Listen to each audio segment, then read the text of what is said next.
오늘은 저희 교회 아이들이 많아서 정신이 없어 이렇게 따로 말씀을 녹음하는 그런 상황을 가지게 되었습니다. 이 부분을 좀 이해해 주시고 양해 부탁드리겠습니다. 하나님 말씀입니다. 누가복음 13장 6절에서 9절입니다. 누가복음 13장 6절에서 9절입니다. 제가 읽어보겠습니다. 이에 비유로 말씀하시되 한 사람이 포도원에 무화과 나무를 심는 것이 있더니 와서 그 열매를 구하였으나 얻지 못한지라. 포도원 지기에게 이르되 내가 3년을 와서 이 무화과 나무에서 열매를 구하되 얻지 못하니 찍어버리라. 어찌 땅만 버리게 하겠느냐. 대답하여 이르되 주인이여 금년에도 그대로 두소서. 내가 두루 파고 거름을 줄이니 이후에 만일 열매가 열면 좋거니와 그렇지 않으면 찍어 버리소서 하였다 하시니라. 오늘 본문의 시작은 6절 이에라고 시작합니다. 오늘 본문의 시작은 6절 이에라고 시작합니다. 그렇다면 지난주에 1절에서 5절까지의 사건을 두고 이에 예수님께서 말씀을 이어가시는 것입니다. 그렇다면 지난 본문에 등장한 두어 사람이 심판에 대한 왜곡을 가지고 예수님께 나와 질문하였는데 그 왜곡됨을 바로 잡아주시기 위해 추가로 설명하신 비유라고 볼 수 있습니다. 예수님께서 비유를 말씀하시길 포도원에 무화과 나무를 심었다고 하시는데요.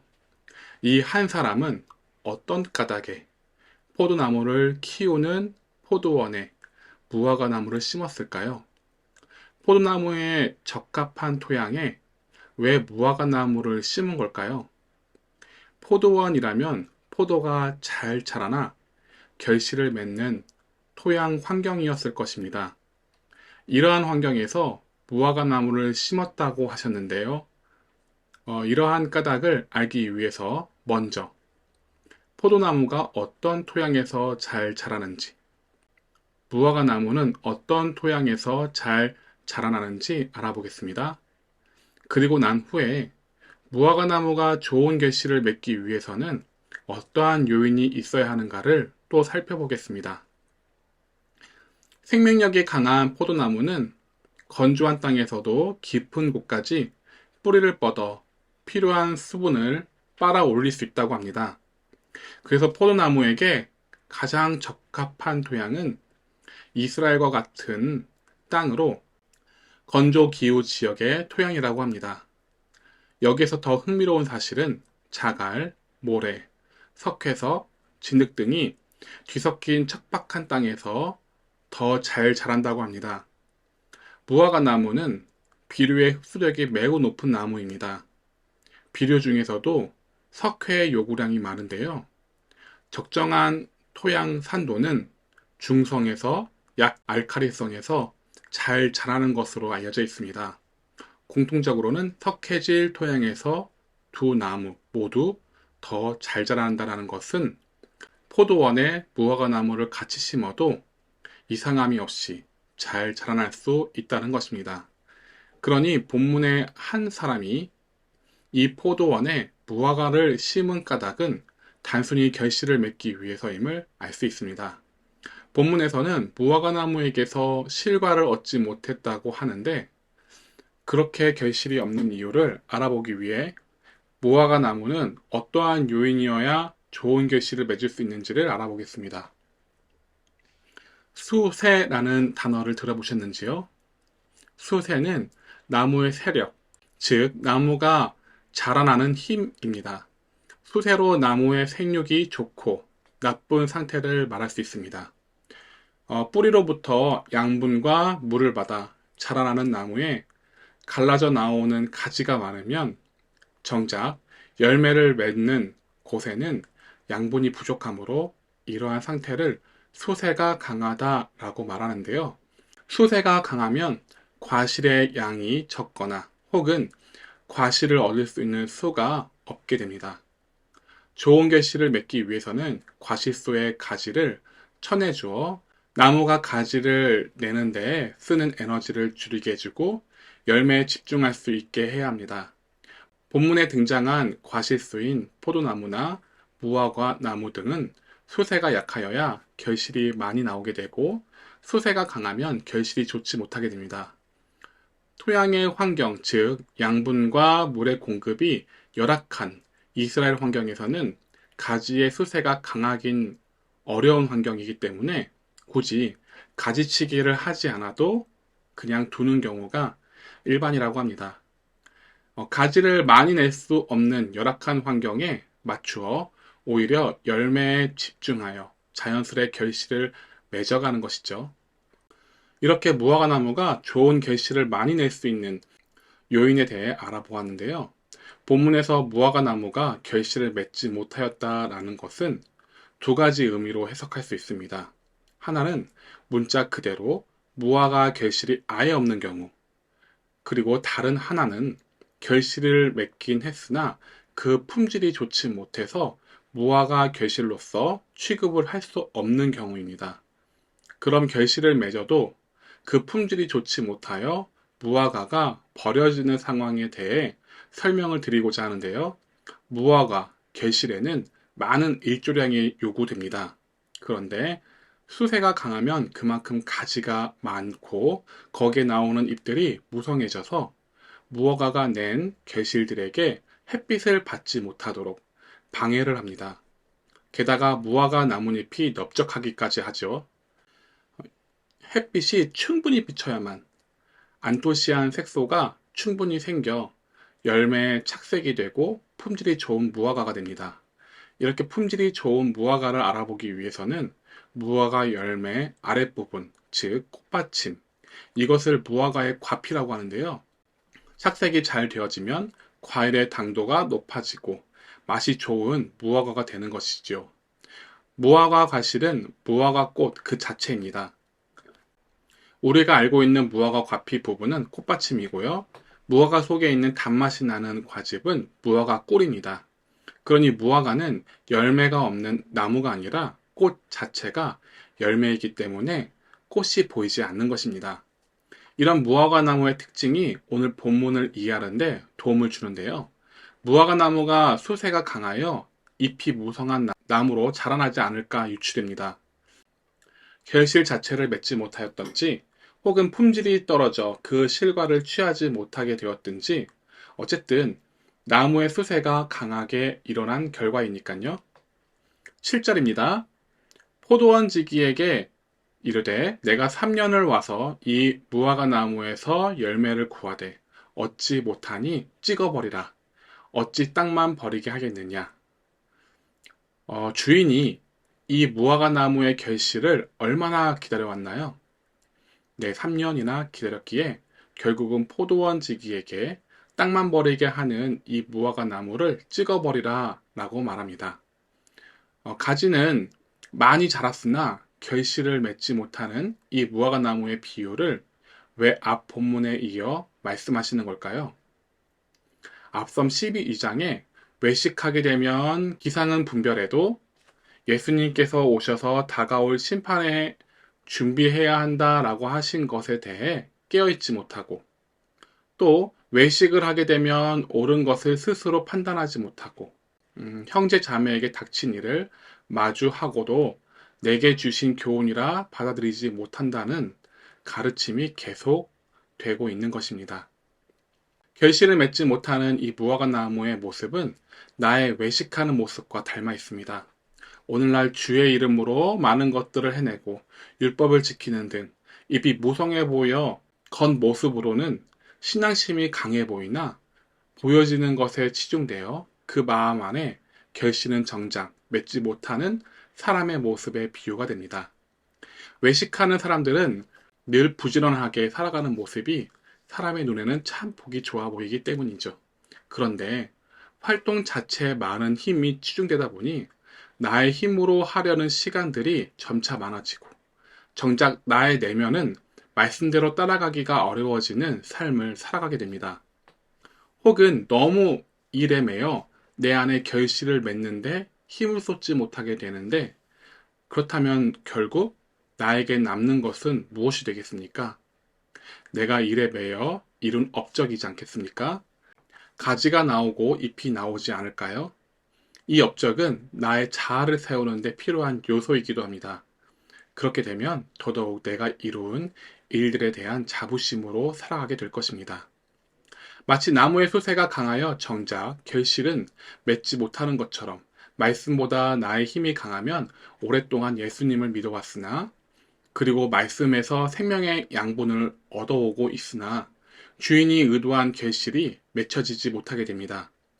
나를 말씀에 의한 채 세상과 사람에게 노출되어야 하는데 그것이 싫어서 움츠리고 피하고 세상의 방법으로 이 일들을 무마하려고 하기 때문입니다. 이를 외식이라고 합니다. 머리로는 하나님의 말씀이 가장 귀하다고 내 목숨보다 소중하다고 생각은 하나 가슴에서는 나 자신을 말씀 앞에 적나라하게 내어 놓지 못하고 나를 깨닫게 하시려 하나님께서는 환란으로 이끄시는데도 자신을 지키고자 몸부림을 치더라는 거죠. 이러한 모습은 외식입니다. 바리새인도 사두개인도 서기관도 모두 할 수 있는 외식이었죠. 말씀이 나를 드러내고자 할 때 체면이 어떻든지 자신을 내어드리고 말씀의 보호를 받는 사람이 있는가 하면 말씀에 내어드리는 것처럼 겉으로는 말은 하지만 말씀이 나를 폭로하게 드러내는 인도하심은 정작 믿을 수 없어 나 자신을 내가 보호하려고 애를 씁니다. 그러고 이러한 자신의 마음의 상태를 스스로 옳게 볼 수 없으니 주여 나를 지켜주소서 라는 기도를 올리게 되는 거죠. 겉모습은 멀쩡하여 잎이 무성하고 건강해 보여 결실을 많이 맺는 것 같은데 결국 이 무화과 나무는 결실이 형편없어 찍어버려질 위기에 있습니다. 3년이라는 긴 시간 동안 포도원 주인은 결실을 기다렸는데 말이죠. 이처럼 3년이라는 시간은 예수님의 공생의 기간 동안 제자들이 예수님을 닮아간 기간이기도 합니다. 3년이 지나도 말씀을 따라간다고 하나 나의 자아는 여전히 죽지 못하면서 말씀을 따라가려고 노력하는 행동들을 보이는 사람들이 있죠. 예수님을 부지런히 따라가는 행동을 보이나 나의 자아는 정작 말씀에 드러내지 못하게 됩니다. 나의 자아가 말씀에 드러내지 못하는 상황은 다음과 같습니다.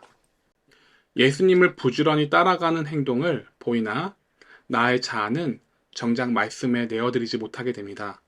나의 자아가 말씀에 내어드리지 못하는 상황은 다음과 같습니다.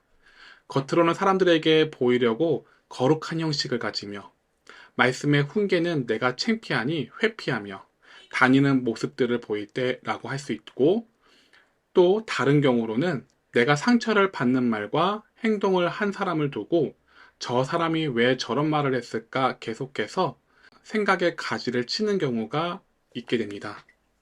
이와 같이 나의 자아를 말씀 앞에 내어드리지 못하게 된다면 내 안의 말씀의 결실은 맺혀지지 않게 됩니다. 그래서 예수님께서 말씀하신 무화과 나무의 표현을 빌려 설명하면 잎만 무성하고 결실이 없는 무화과가 됩니다. 그렇게 되면 기록된 말씀처럼 포도원 주인 곧 하나님께서는 믿음의 조상 아브라함에게 접붙이신 우리를 빨리 떼어내어 버리겠다 생각하고 계시게 됩니다. 결실치 못하여 땅만 허비하고 있는 식물을 보면 뽑아서 다른 것을 심고자 하는 마음과 같이 하나님도 마찬가지로 차라리 결실을 맺을 수 있는 사람에게 집중하는 것이 보다 생산적일 것이기 때문이겠죠. 그런데 주인이 포도원지기에게 결실이 없으니 찍어버리라 말을 하셨는데 포도원 주인은 뭐라고 대답을 하셨는지 볼까요? 8절입니다. 대답하여 이르되 주인이여 금년에도 그대로 두소서 내가 두루 파고 거름을 줄이니. 이때 포도지기인 예수님이 이렇게 말씀합니다. 8절에 예수님의 대답은 달랐는데요. 주인이여 금년에도 그대로 두소서 라고 하시며 기다려달라 요청하시고는 마지막으로 더 집중하여 걸음을 주겠다고 말씀하십니다. 그럼에도 결실치 못하면 그때 찍어버리겠다고 말씀하시죠. 포도원 지기는 주인에게 중보를 합니다. 9절에 계속 이어서 중보의 말씀을 하시기를 이렇게 9절에 기록되어 있는데요. 이후에 만일 열매가 열면 좋거니와 그렇지 않으면 찍어버리소서 하였다 하시니라. 내가 돌을 파고 거름을 주르니 금년 이후에도 만일 결실이 없다면 찍어버리소서 이런 말씀을 하시죠. 그리고 내가 이렇게까지 해보고서 그때 만일 결실이 맺으면 좋겠지만 그렇지 않으면 필요 없으니 내가 찍어버리겠습니다 라고 말씀을 하십니다. 앞에서 설명드린 대로 무화과 나무는 비료를 잘 흡수하는 나무입니다. 나무 세기가 강한 무화과 나무에 포도지기는 후회 없이 최선을 다하려 비료를 줍니다. 그리고 성경에 기록되어 있지 않지만 정성을 다하는 포도원 지기는 결실을 위해 가지치기도 했을 것입니다. 그럼에도 불구하고 나무 자신이 잘나서 자신이 맺어야 할 임무인 결실을 생각하지 않는 채 자신을 세우기에 급급하여 살아간다면 중보하셨던 예수님이 심판자가 되셔서 우리를 찍어 태워버리실 수 있게 됩니다. 외식으로 마음의 참 열매를 맺지 못하는 나를 위해서 늘 사랑으로 열매 맺기를 애타게 기다리며 중보해 주시던 대제사장 예수님도 최선을 다하여 우리를 이끄십니다. 주님은 우리가 결실을 맺도록 어떻게 이끄시는가 하면 비료 곧 은혜는 우리에게 풍성히 주십니다. 구속의 은혜가 될 수 있겠죠. 그리고 생각의 가지를 펼치지 못하게 혹은 나의 의로 행동하지 못하게 수많은 광약길을 허락하시며 우리를 몰아가십니다. 그렇게 되면 우린 광약길에서 가지가 쳐져서 생각의 가지들이 펼칠 정신이 없게 되죠. 이어서 나는 하나님만 바라보게 되니 내가 죽는 법을 배워나가서 말씀에 의한 결실이 맺어지게 됩니다. 그럼에도 불구하고 결실이 맺어지지 않고 더더욱 힘을 내어 나의 자아를 지키는 사람들도 존재합니다. 이때에는 나의 자아라는 수세가 강하여 하나님께서 원하시는 결실을 맺지 못하게 됩니다. 그리 된다면 예수님이 직접 찍어서 버리신다는 것을 잊지 마시기 바랍니다. 지금 이 시간에도 예수님께서는 최선을 다하여 우리에게 걸음을 주시는 은혜와 가지치기를 하는 환난을 우리에게 주시나 오히려 이러한 상황을 몰라보고 더더욱 하나님이 주신 은혜들을 나의 자아로 기르고자 하는 것에서 돌이키지 않는다면 그때에는 돌이킬 수 없는 심판을 당하게 될 것입니다. 정리합니다. 하나님께서는 나를 척박한 곳에 내어 버려두실 때 도리어 나는 하나님께 집중하게 되고 나의 체면을 내려놓게 됩니다. 그러한 의도로 나를 척박한 곳에 내어 미신 것을 알고 그 의도하심 따라 어떻게든 열매를 맺고자 한다면 나의 영혼에 복이 있는 사람이 됩니다. 그런데요, 반대로 외식을 하고 있는 상황에서도 긍휼히 여겨서 더 잘 자라나도록 걸음을 주는 환경이 더해지고 있다면 우리가 결실을 맺을 수 있는 마지막 기회가 될 것입니다. 그리고 그 기회를 놓치게 되는 것입니다. 예수님께서 중보하시며 마지막 때를 위해서 최선을 다하여 후회 없이 자라도록 다 하시는 마지막 때이기 때문입니다. 회개치 아니하면 다 이와 같이 망하리라. 하나님의 의가 아닌 나의 의로 하는 모든 것이 내가 돌이켜야 하는 것들입니다. 심지어 말씀 앞에 죽지 못하고 있는 내가 말씀을 나의 편으로 이해하여 행하는 모든 것들도 회개해야 하는 모습들입니다. 두어 사람이 형제가 당한 일을 보고 하나님의 심판이 이 세상의 인과응보로 이루어지는 것이고 이 땅에서 심판받는 것이니 그러니 나는 괜찮다고 생각하는 것을 떠올려 보시기 바랍니다. 제자로 말씀을 따르겠다면서도 나의 편에서 주님께서 말씀하신 심판을 이웃에게만 적용하여 받아들이고 그 가지를 내고 잎을 내다 결국 열매가 없다면 주님이 오셔서 열매를 원하시는 그 심판의 그때에 나는 그 열매를 내어드릴 수가 없는 자가 됩니다. 그리 된다면은 예수님께서 염려하셨던 대로 우리의 삶은, 우리의 영혼은 망하게 됩니다. 말씀을 따라가려 부단히 노력하시는 여러분, 오늘 말씀처럼 나에게 주어진 은혜를 가지고 나의 자아를 세우려 노력하다 결실을 맺지 못하는 자가 되지 마시고 부지런히 나에게 주어진 목적, 곧 말씀에 의해서 맺혀지게 될 열매에 신경을 쓰는 저와 여러분이 되시기를 소망합니다. 샬롬.